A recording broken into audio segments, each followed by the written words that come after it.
Então, pessoal, vou fazer agora uma errata aqui da aula 16, porque tem que tomar um cuidado. Lá na aula 16 a gente considerou dois caminhos beta e gama. Nós fizemos essa figura aqui, tá? Deixa eu ajustar aqui para editar. Nós fizemos essa figura aqui, a gente definiu esse conjunto A. Observem aqui, ó, isso já começa estranho aqui, na verdade, né? Que não faz muito sentido. A igual a T pertencente 0, 1, onde beta de T é igual a gama de T. Isso aqui já tá errado, porque as curvas não precisam se intersectar no mesmo instante, T, tá certo? Pode ser que um instante que uma encontre a outra, pode ser T1, ou seja, aqui eu teria que olhar os pontos, as coisas do tipo... Eu não quero mexer na aula anterior, mas os pontos beta T1 igual a gama T2, tá? Na verdade, isso deveria ser o primeiro cuidado que você tem que ter. Esse T não precisa ser o mesmo. E aqui também, olha, na curva aqui, que eu nem exigi que fosse simples, né? Eu acho que não. Mas aqui o desenho que eu fiz... o desenho que eu fiz aqui simples, em princípio não precisaria ser, né? Eu poderia acontecer fenômenos desse tipo aqui, olha. Eu estou aqui nessa parte da curva, e aí ela dá uma volta aqui, ó, antes de continuar, tá vendo? Ela vem por aqui, vai, dá a volta e continua. Então, eu falei que podia aplicar o teorema, esse teorema aqui anterior, para a curva fechada. A gente usa esse corolário aqui anterior, só que lá pedia que a curva gerada é simples. E, novamente, aqui pode ser que eu tenha uma curva não simples, tá? Teria que cuidar também desse tipo de coisa. Na verdade, a complicação aqui, quando você pega curva suave, em princípio, ela pode ter infinito desses loops aí, né? E tem que tomar um pouco de cuidado. Então, a gente vai reverter um pouco isso na aula de hoje, de outra maneira, que é a seguinte, olha. Então, aqui eu resumo problemas com a prova da aula passada. Beta e gama não precisam se encontrar no mesmo instante t. Tem que tomar esse cuidado.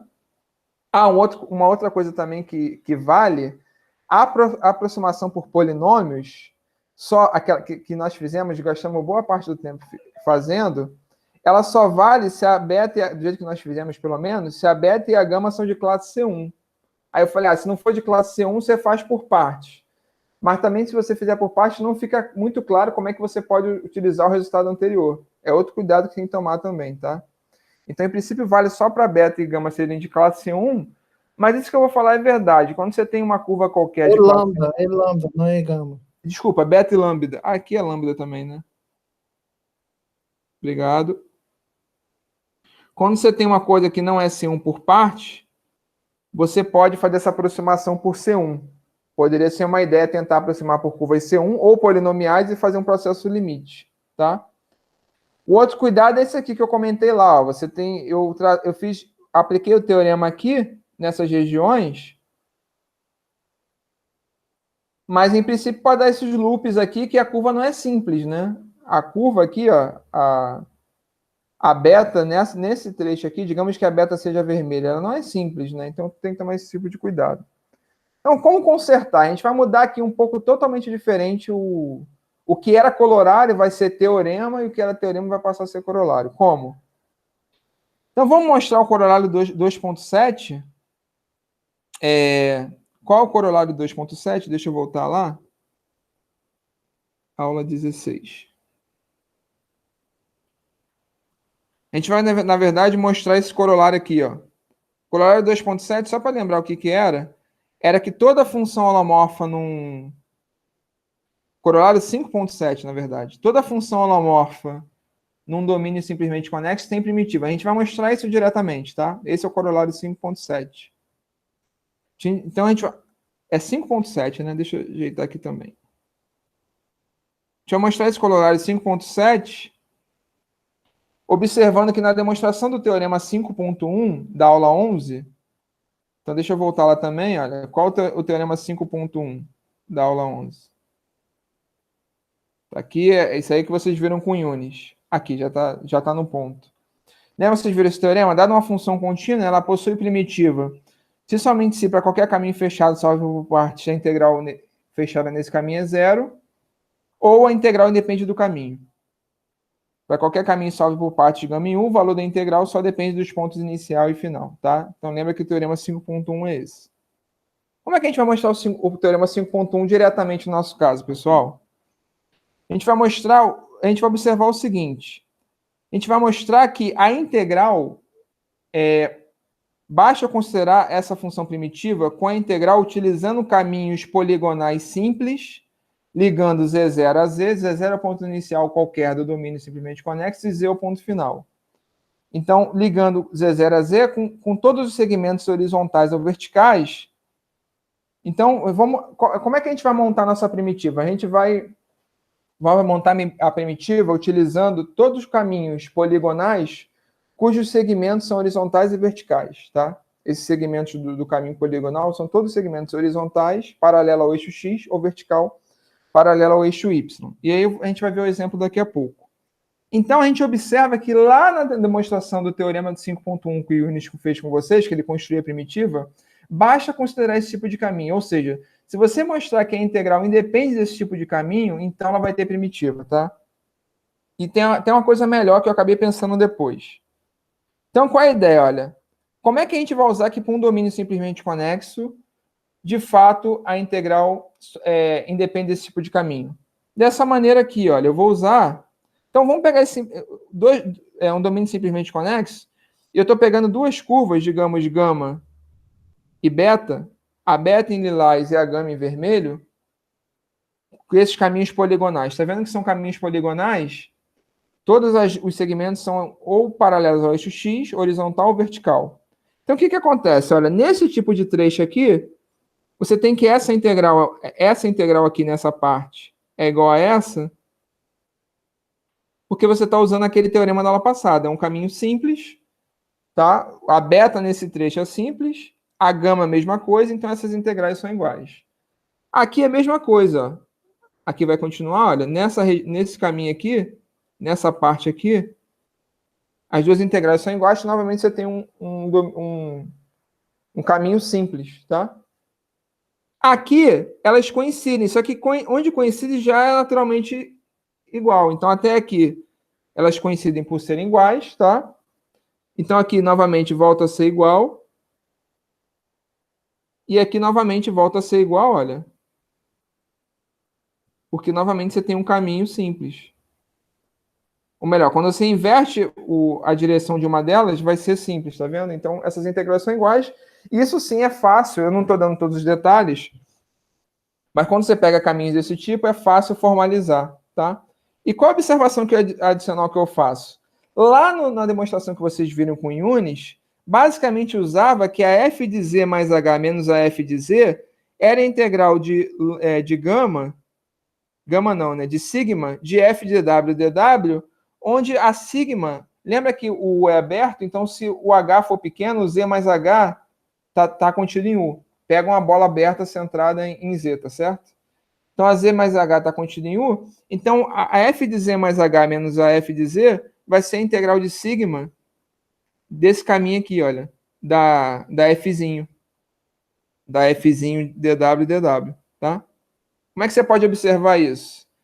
Ora, aqui eu tenho um caminho aqui de Z0 até Z. Deixa eu só mudar aqui para um caminho de Z0 até Z. E aqui eu tenho um caminho de Z0 um caminho, por exemplo, de Z0 até Z mais H, é esse preto aqui que está embaixo, tá certo? Então, como é que você mostra que a diferença é sigma? Ora, você pode trocar esse caminho aqui verde, olha, por esse caminho aqui amarelo, que é um caminho horizontal. Então, você vai pegar o caminho ligando Z0 até Z mais H, pega o caminho, por exemplo, começando com beta, e quando chega aqui no ponto final, você pega todo esse caminho aqui, ó, seguindo beta, e quando chega no ponto final, você troca o amarelo aqui, ó, você vem horizontal e vertical, tá certo? Isso é lícito fazer isso, que eu estou considerando caminhos desse tipo, horizontal e vertical. Eu já mostrei que independe de caminhos desse tipo. Ora, mas aí você pode usar, então, o teorema de Cauchy-Gostar nessa curva fechada aqui, ó. Portanto, essa integral amarela é a integral em verde. Então, essa diferença é exatamente a integral amarela, tá? Porque eu vim até aqui e depois andei isso aqui. Então, a diferença, a integral, né? A diferença fz mais h menos f de z vai ser essa integral amarela. por aquele resultado da aula passada é igual a integral verde. E lá na demonstração, se vocês forem voltar lá com calma na demonstração do teorema do Yunis, basicamente só usava isso, que a f de z, a f de z mais h menos a f de z era integral nesse segmento aqui. Lá a figura era um pouco... Você podia pegar qualquer um C1 por parte, a figura era essa. Aqui eu estou pegando, esse caminho aqui agora é especial. São segmentos horizontais e verticais, tá? Então basta, como basicamente vale isso, né, que essa diferença é dada por isso, a demonstração é a mesma. Então essa função aqui é uma primitiva de f, tá? Então, utilizando o teorema 5.1 da aula 11, você sabe que tem uma primitiva. E o que o teorema 5.1 da aula 11 garante? Quando tem uma primitiva, toda integral em caminho fechado vai ser zero. Então, resumindo, eu vou obter aquilo que eu queria, aquilo que eu dei como teorema na aula 16 vai ser consequência desse resultado que a gente acabou de mostrar. Aqui, ó. Isso aqui, olha, como a integral independe daquele tipo de caminho poligonal especial, portanto tem uma primitiva, e portanto a gente viu aquele teorema 5.1 que vocês viram com o Yunis, a integral em qualquer caminho fechado é igual a zero, e esse teorema 5.23 da aula passada vai ser corolário, tá certo? Ele diz exatamente isso. Se você pegar um domínio simplesmente conexo, vai ter primitiva, por aquele resultado a gente sabe que a integral em qualquer caminho fechado vai ser zero, tá? Só para complementar aqui, como é que você mostra a existência desses caminhos? E aí que eu acabei pensando numa coisa depois. Você pode mostrar a existência desses caminhos você vai usar o fato que a curva é compacta. Como a curva é compacta, se você pegar uma cobertura por discos, todos esses discos contidos no aberto, vai ter uma cobertura finita. E dentro desses discos, você consegue trocar segmentos. Tá vendo? Imagina. Você sabe que o domínio U é conexo. Então, se é conexo, tem uma poligonal ligando esses dois pontos, que eu estou chamando a poligonal dessa curva lilás. Como é que você pode trocar essa curva lilás por segmentos horizontais e verticais? Um caminho equivalente. Ora, você cobre por discos. Dentro desse disco aqui, olha, você está trocando essa curva, deixa eu marcar aqui, essa curva lilás você troca pelo disco horizontal e vertical. Essa e outra parte aqui lilás troca o disco horizontal e vertical, tá? Ou seja, o que eu estou querendo mostrar com isso? Teria que mostrar que eu mostrei que a integral, você pode definir a primitiva pegando qualquer caminho por segmentos horizontais e verticais. Mas você tem que mostrar que é possível fazer isso, tá? Então, como é que eu mostro isso? Eu uso a hipótese que é conexo. Como é conexo, você sabe que tem o que é um aberto conexo. A gente viu que é um aberto, uma maneira de definir, é que tem uma poligonal ligando os dois pontos. Se tem uma poligonal ligando os dois pontos, não precisa ser por segmentos horizontais e verticais. Só que se tem eu estou mostrando aqui, dando uma ideia pelo menos, que se tem uma poligonal ligando os dois pontos, também vai ter uma poligonal por segmentos horizontais e verticais, tá? E só para complementar, que eu acabei pensando depois, que, de fato, como é que você pode definir a primitiva, pessoal? E aí eu acho que a demonstração vai ser bem parecida com o que eu fiz aqui nessa figura.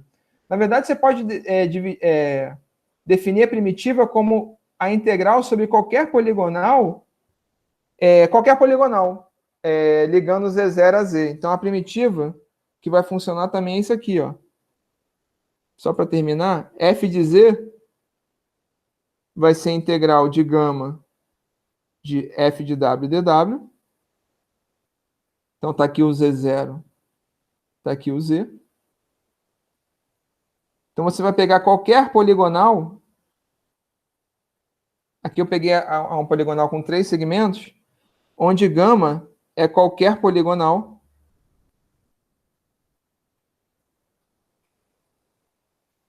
ligando.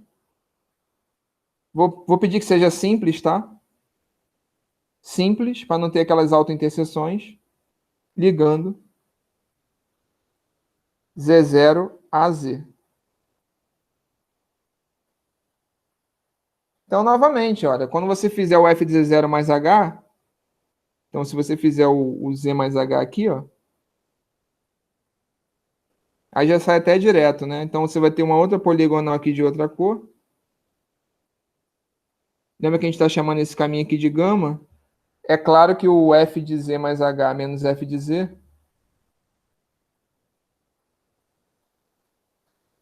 vai ser, portanto, se você mostrar que independe de qualquer caminho poligonal, vai ser integral sobre gama de f de dw, tá certo? Porque como é que imagina que, como o gama é um caminho poligonal, se você chegar até z e depois andar sigma, você vai ter que gama adjunto com sigma é poligonal. Que eu estou pegando sigma um segmento de reta, tá? Então, se você mostrar que para qualquer caminho poligonal a integral independe do caminho, você tem que você vai ter a primitiva, aquela mesma demonstração que vocês viram que o Unix vai funcionar. E aí, para você mostrar que qualquer poligonal a integral independe do caminho, a ideia é mesmo que está nessa figura aí também, tá? Então, posso fazer rápido aqui, olha. Você tem uma poligonal ligando os dois pontos. Você vai ter outra poligonal aqui. Ela pode se cruzar. Pode chegar no momento as curvas coincidirem, não tem problema, porque as integrais vai ser igual. E aí você vai usar novamente aquele teorema para cada uma dessas regiões aqui, para mostrar que a integral independe do caminho. Aqui elas coincidem, então a integral já é igual. E aqui novamente você tem uma curva simples. Então a integral vai depender do caminho, para qualquer poligonal nos dois pontos, tá? Ou seja, não só você pode usar com poligonal com segmentos paralelos aos eixos, mas também poligonal qualquer vai funcionar também. Aí só tem que escrever esses detalhes aí, mas pelo menos eu estou dando uma ideia para vocês, tá? Como é que corrige isso. Então é isso, pessoal. Obrigado aí pela atenção. Pela errata.